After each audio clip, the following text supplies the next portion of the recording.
cómo acceder al poder real de las reliquias, qué es lo que dice Dios y lo que dice el demonio. Mientras Dios nos ofrece caminos para llegar a Él y afianzar nuestra fe, el demonio trata de desvincular estos caminos de Dios y su mensaje. Tal es el caso de las reliquias, que son recordatorios que nos elevan la mente y el corazón hacia Dios y suscitan nuestra confianza. Pero la maniobra del maligno es desvincular ambas cosas, haciendo creer que el objeto físico, la reliquia, tiene poder por sí misma, y que no es necesaria la fe en Dios para que ella actúe. Aquí te contaremos cómo las reliquias de Jesús son tergiversadas adjudicándoles poderes mágicos por sí mismas. Tal vez la más famosa reliquia de la que se habla por sus poderes curativos es la del Santo Grial. Esta es la copa utilizada por Jesús en la Última Cena. Los judíos utilizaban la mejor copa para la Pascua, y como es natural, la familia de San Marcos puso en el cenáculo lo mejor de su vajilla. Según la tradición, esa copa la utilizó San Pedro cada vez que celebraba misa. Los sucesores del apóstol Pedro la siguieron usando hasta que San Lorenzo, para salvarla de la persecución religiosa en Roma, la envió a su familia. Y luego de un periodo llega a Valencia, España, que la guardaría como la preciosa reliquia de la Última Cena de Cristo. Sin embargo, diversos autores engalanaron sus novelas con la historia de la búsqueda del Grial, creando así una famosa leyenda en la que se involucran personajes reales en historias ficticias, y propagandearon que el Santo Grial curaba enfermedades per se. Incluso si estabas a punto de morir y bebías de esa copa, podías recuperar tu salud. Algunos apuntaban que era la copa que daba la vida eterna. Todo esto desvinculado del real poder que es de Dios y no de objetos.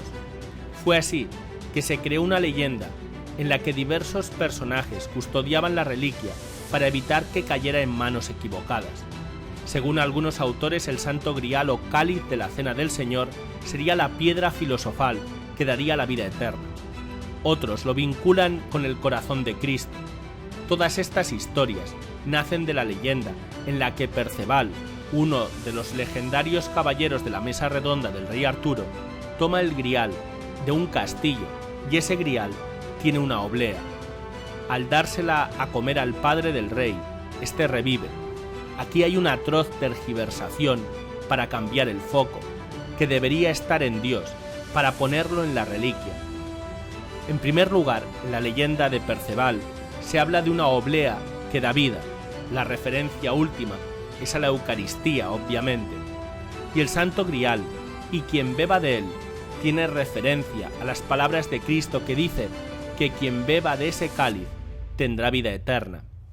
Pero Jesús hace mención de su cuerpo y sangre, y no al pan y el vino y a la vasija.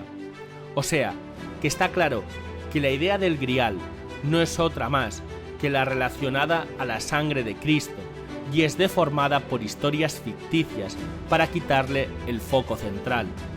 Más adelante, el alemán Otto Rahn, vinculado al régimen nazi, escribió un libro sobre el tema del Grial, y se cree que su entrada a la SS fue para buscar el Grial y así vincularlo con temas ocultos.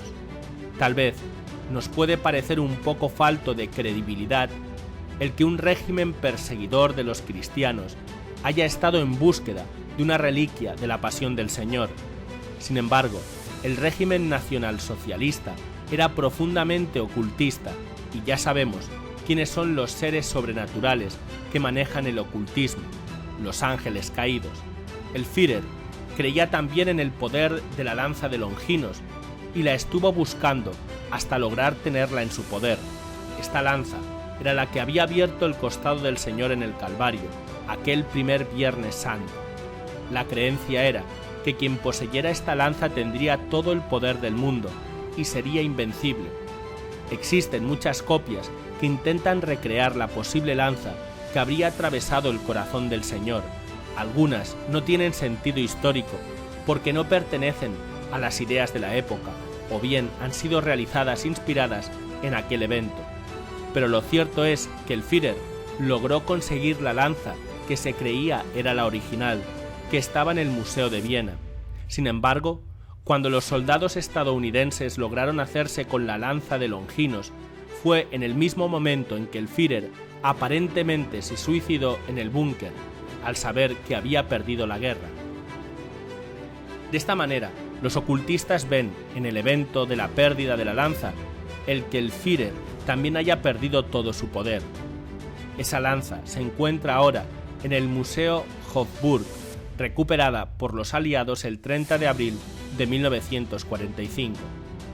Otra de las reliquias que también estuvo obsesionado en buscar fue el Arca de la Alianza, y en general todas las reliquias cristianas son objeto de este tratamiento mágico por parte de los paganos y los ocultistas.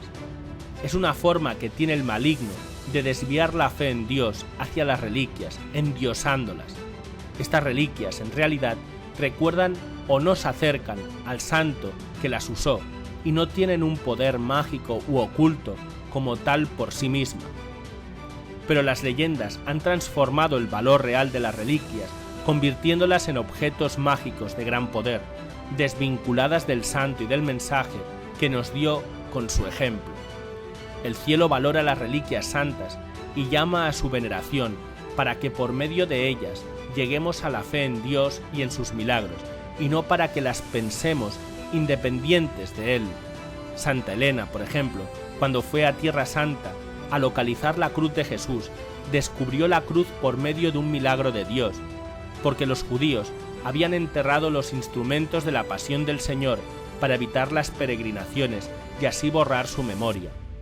Luego los cubrieron con tierra y por último con una edificación.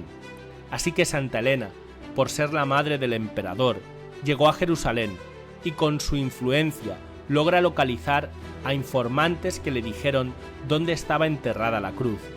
Proceden a excavar y por fin encuentran 3 cruces. Pero el problema fue cómo se podía identificar cuál era la cruz del Señor. Así que Santa Elena hace traer a un moribundo. Lo manda que sea colocado en una de las cruces, pero al ponerlo en la primera se muere en vez de sanar. Así que Santa Elena supone que esa es la cruz del mal ladrón. Vuelve entonces a pedir que lo pongan en la otra cruz, y la persona vuelve a su estado anterior, o sea, vivo pero moribundo. Así que Santa Elena cree que esa es la cruz del buen ladrón, y por último lo colocan en la última cruz, donde la persona se sana y queda en todo su esplendor. Por ello cree que esa es la verdadera cruz de Jesús. Entonces, ¿qué se debe hacer para descubrir si una reliquia es verdadera? Preguntarnos si frente a la reliquia han ocurrido hechos milagrosos de Dios. Santa Elena regresa a Roma, llevando una parte de la cruz de Cristo, arena del Calvario, las gradas y la columna donde fue flagelado el Señor, así como otras reliquias menores. Todas ellas conservadas hoy en la iglesia de la Santa Cruz de Jerusalén en Roma. Y cuando iba en su viaje en barco de regreso a Roma, se desató una terrible tormenta, al punto que pensaban iban a naufragar. Entonces Santa Elena amarró el clavo que había sujetado al Señor al madero de la cruz y dejó que tocara un poco de agua. En ese momento se calmó el mar. También se cuenta cómo una vez una poseída por el demonio se enfrentó al fragmento de la Santa Cruz que estaba en Roma, y huyendo del madero, afirmó que odiaba esa madera, porque era el elemento que lo había derrotado. Estos 2 ejemplos con reliquias de la pasión de Jesucristo muestran que ese fragmento de la cruz sí había pertenecido al madero donde Cristo había redimido al género humano, de modo que los milagros son parte de la revelación privada, nos ayudan a consolidar nuestra fe, y es por ello que Dios manda estas extraordinarias señales para que entendamos que hay reliquias que no son inventos del pasado, sino realidades históricas, y que si no fuera por estos prodigios no se creerían. Pero el mensaje es que hay que depositar la fe en Dios y no en los objetos.